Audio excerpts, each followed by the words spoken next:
agua. Estaba viendo ahora una información que ha mandado también Acueductos en que este acceso a lo que se llama el patrimonio, vamos a ver si lo puedo leer, natural del Estado, va a permitir mejoras en los acueductos de Atenas o en el de Puriscal.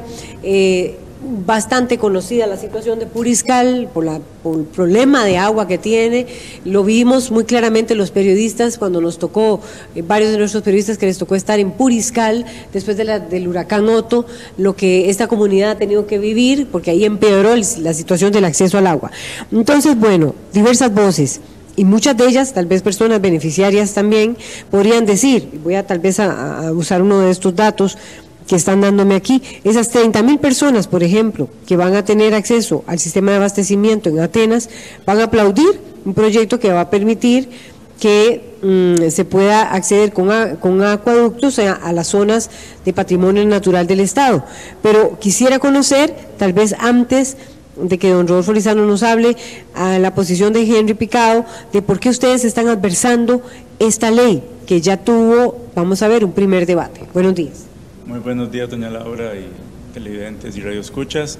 Las organizaciones ecologistas y ambientalistas tienen distintas lecturas sobre este proyecto de ley, y hay que decir que, bueno, que aunque en principio es una necesidad reconocida de muchas comunidades, inclusive y comunidades indígenas que no tienen acceso al agua potable porque todas las limitaciones que han tenido para accesar al patrimonio nacional del Estado, a pesar, digamos, de que existen ese tipo de necesidades, creemos que esta ley así generalista, que abre por completo la mayoría de las áreas silvestres protegidas de nuestro país, se hace, digamos, de una manera apresurada, y que podría haber sido más interesante o más provechoso hacer o analizar caso por caso de los lugares donde efectivamente se necesitaba la apertura de estas áreas silvestres protegidas, o incluso generar una discusión nacional sobre las áreas que adquiere el AIA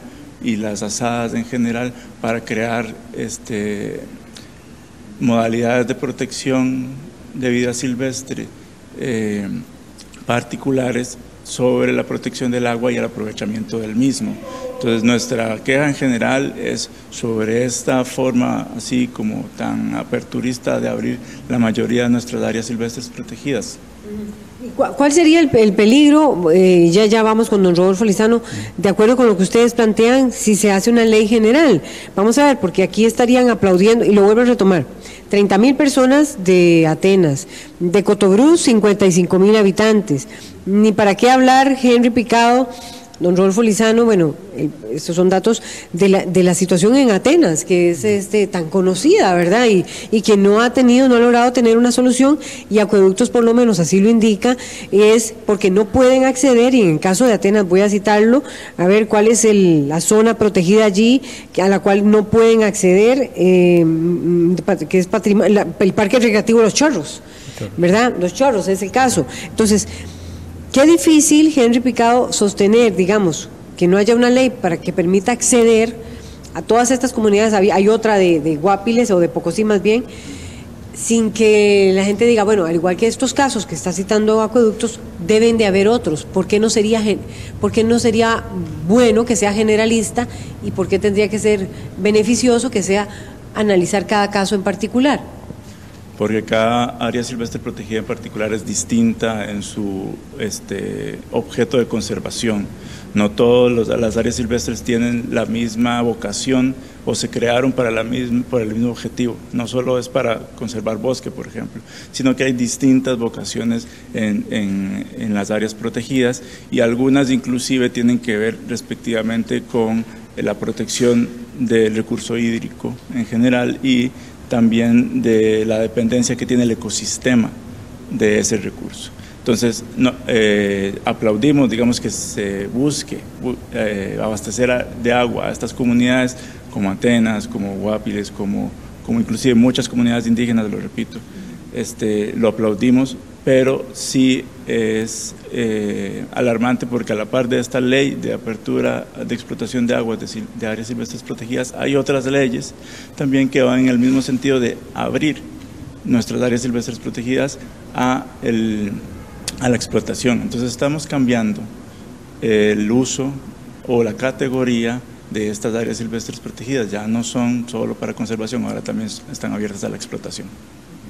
¿Qué dice don Rodolfo Lizano, director jurídico de Acueductos y Alcantarillado? Buenos días. Bueno, muy buenos días. Primero, muchas gracias por la invitación, doña Laura, y buenos días, Henry. Mire, nada más una aclaración a su introducción. Ya recibió segundo debate. Perdón, sí, es cierto, ya recibió segundo debate. Y dichosamente, en los dos debates fue votación unánime.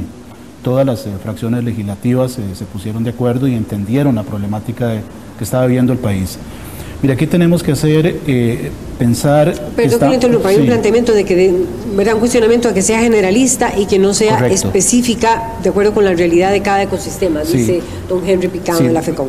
Primero que considero muy legítima la preocupación de don Henry, pero me tranquiliza porque ya la ley trae en su texto un planteamiento muy claro de que cada sistema que se vaya, o cada proyecto que se vaya a iniciar, en donde se vaya a aprovechar de un área silvestre protegida, debe requerir previo un estudio técnico.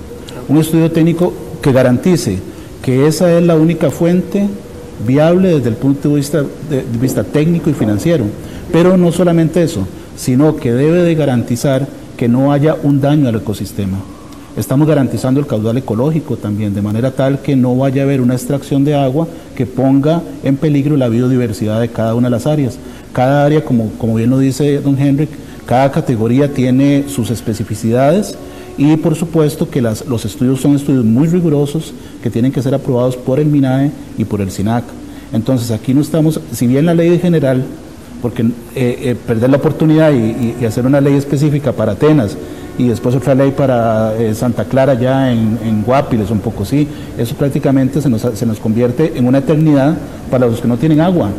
O sea, en realidad cuando nosotros abrimos nuestra llave y tenemos agua para la comida, para tomar, para los inodoros, no nos estamos dando cuenta de que hay muchos costarricenses que están excluidos de ese beneficio y que solo las fuentes que pueden utilizar están dentro de áreas silvestres protegidas. Cuando nosotros leemos las actas de las leyes que aprobaron todas este régimen, uno de los objetivos es conservar el recurso hídrico para futuras generaciones. Ya están las futuras generaciones, ya somos estas las que estamos necesitando del recurso hídrico de las áreas protegidas. Pero como le digo, creo que aquí hay una coincidencia de preocupaciones que se resuelve en la misma ley, que es que requiere un estudio específico para cada proyecto. Y eso le iba a preguntar, don Rodolfo Lizano, yo creo que ya viene la reacción de don Henry Picado, pero director de jurídico de Acueductos y Alcantarillados, ¿en qué consiste ese estudio técnico? Para tratar de comprender un poco. Como le dije, primero, no es que se pueda explotar cualquier área silvestre protegida, la primera que se me ocurra, no, tiene que ser que la única posibilidad de abastecer a esa comunidad, el recurso hídrico, demostrarse técnica y financieramente que no hay otra alternativa, ¿verdad? Y luego el estudio tiene que tener, primero, garantizar el caudal ecológico, esto es el caudal que no ponga en riesgo la biodiversidad del área silvestre protegida y de que la forma en que se vaya a realizar las obras tampoco produzcan ningún daño al área silvestre protegida, ¿verdad? Nosotros recordemos que no vamos a hacer reducción de áreas. Los sistemas son relativamente simples, es una captación relativamente pequeña con poca infraestructura y un tubo que pasaría por una pequeña servidumbre para salir hasta donde esté la vía pública o el lugar más apto donde haya que hacer otra infraestructura.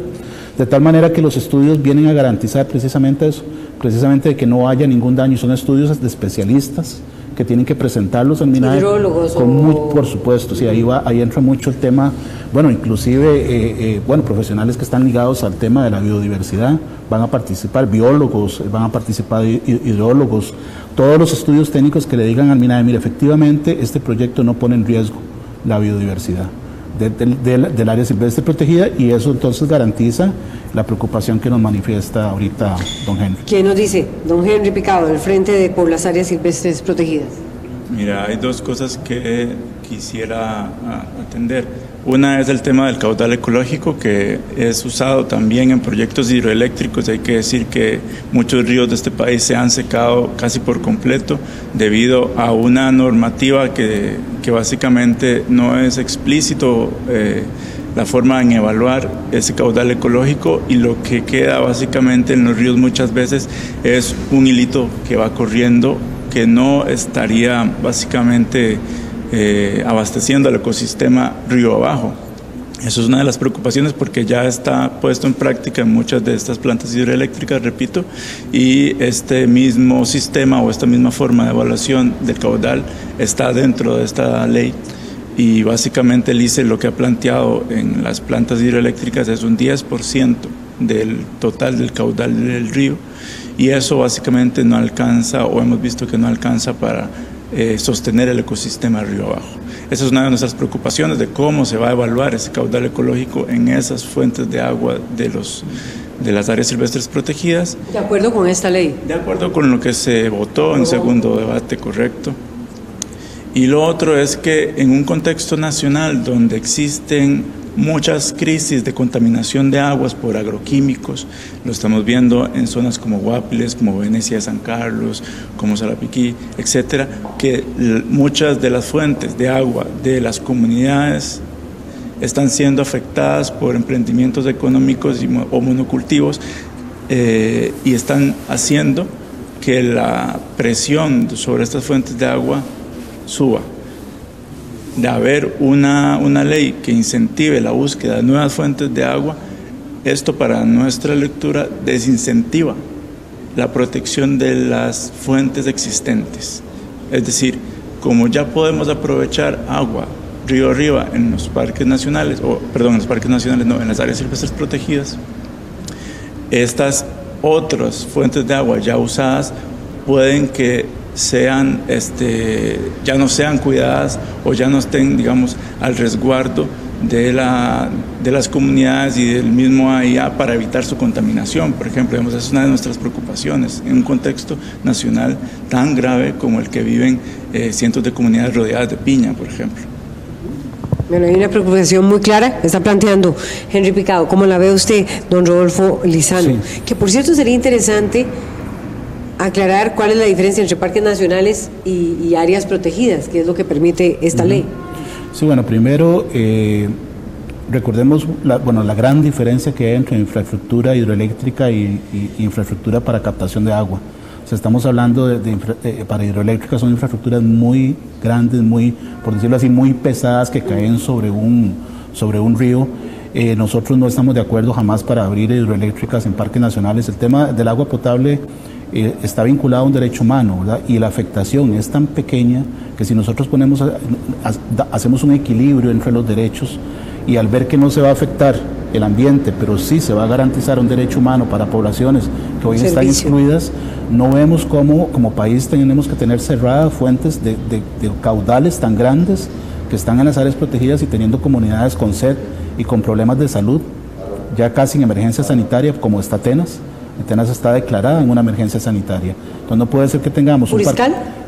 Puriscal en este momento no, pero probablemente lo va a hacer. Pero si usted se va, por ejemplo, el tema específico de Atenas, el Parque Los Chorros, es una belleza de parque, con una cantidad de agua enorme.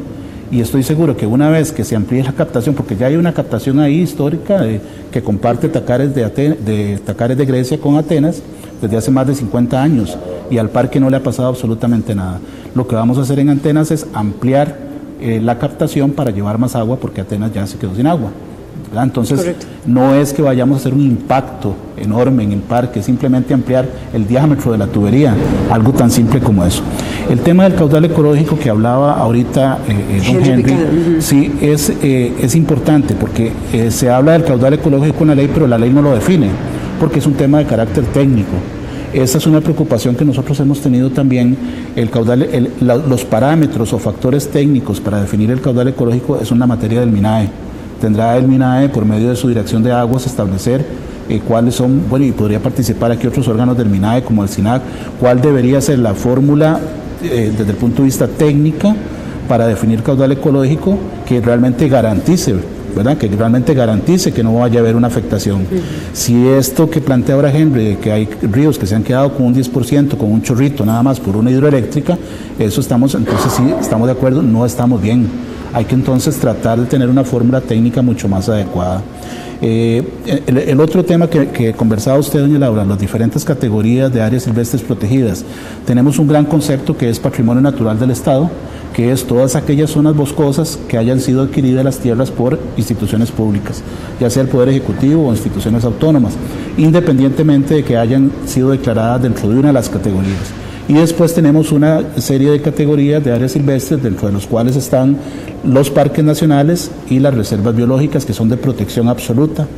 La misma ley nos indica que para poder intervenir en ese tipo, o más bien, si va a haber una reducción del territorio de esas áreas de protección absoluta, requiere una ley especial.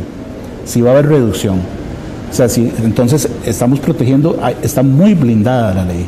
O sea, la ley no es una ley irresponsable de llegar a tomar agua a las áreas silvestres protegidas así porque sí. Entonces, parques nacionales, reservas biológicas, si hay reducción del territorio, se requiere de una ley especial. Y ahí sí tendríamos que ir de nuevo a la Asamblea a discutir la reducción de una de estas dos categorías que son las de mayor protección. En este caso, digamos, en el caso de la captación al parque, digamos, Los Chorros, no habría una reducción. No, y no está dentro de la categoría de parque nacional. Es más, Los Chorros no es un área silvestre protegida. Los Chorros se convirtió en patrimonio natural del Estado cuando la AIA lo compró, por ser una zona boscosa. Entonces había una antinomia de leyes ahí, donde por un lado estaba la ley de la AIA que nos decía el AIA debe comprar tierras para captar, y la ley, el artículo 13 de la ley forestal, que nos decía que todo terreno que compre un ente estatal con vocación boscosa se convertía en patrimonio natural, entonces ya no podíamos captar. Esa contradicción se viene a resolver con la legislación que estamos ahorita aprobando. Okay. Don Henry Picado, ¿cómo lo ve usted? No, nosotros hemos también... Perdón, la comparación que hacía un poco don Rodolfo Lizano es que no es comparable, digamos, la intervención que puede realizar el ICE o una hidroeléctrica privada que la que va a hacer acueductos y alcantarillados en este caso. ¿Cómo lo ve usted? Sí, en la ley no está pues claro cómo se realizarán ese tipo de análisis, y creo que es importante y legítima la preocupación de parte de la IA, porque nosotros estamos muy alarmados al ver este tipo, digamos, de requerimiento o criterio para dejar el agua en estos cauces, básicamente comparado a este otro que les contaba del ICE, o sea, un 10% del agua dentro de un caudal que depende básicamente la vida depende de ese río, sería básicamente matar el ecosistema. Como le repito, digamos, estamos de acuerdo en que hay comunidades que están pues urgidas de este tipo de acciones. Como el caso de Atenas. Como el caso, digamos, o otros distintos, como les decía, pueblos indígenas. Yo sigo insistiendo, digamos, que quizás sean uno de los lugares donde menos acceso al agua potable puedan tener, y debería ser una prioridad de esta ley. Lamentablemente parece que no lo es, o sea, no está explícito en el documento. Pero yo quería hablar también sobre otras preocupaciones que teníamos al respecto de la administración del agua en general, y vemos con preocupación, y claramente la IA también lo ha hecho, que las fugas en la gran área metropolitana y en otros sistemas de abastecimiento en el país llegan a tener grandes porcentajes del agua captada. Están hablando en algunos documentos oficiales de la IA de hasta el 67% del agua captada en los sistemas, que se van por las fugas, que se van y se desperdician, y nadie más las puede aprovechar. Entonces, antes de hablar de captar más agua a nivel nacional, también el país y la opinión pública deberíamos estar debatiendo de cómo atacar este problema donde toda el agua, o básicamente la mitad del agua captada a nivel del gran área metropolitana, es desperdiciada.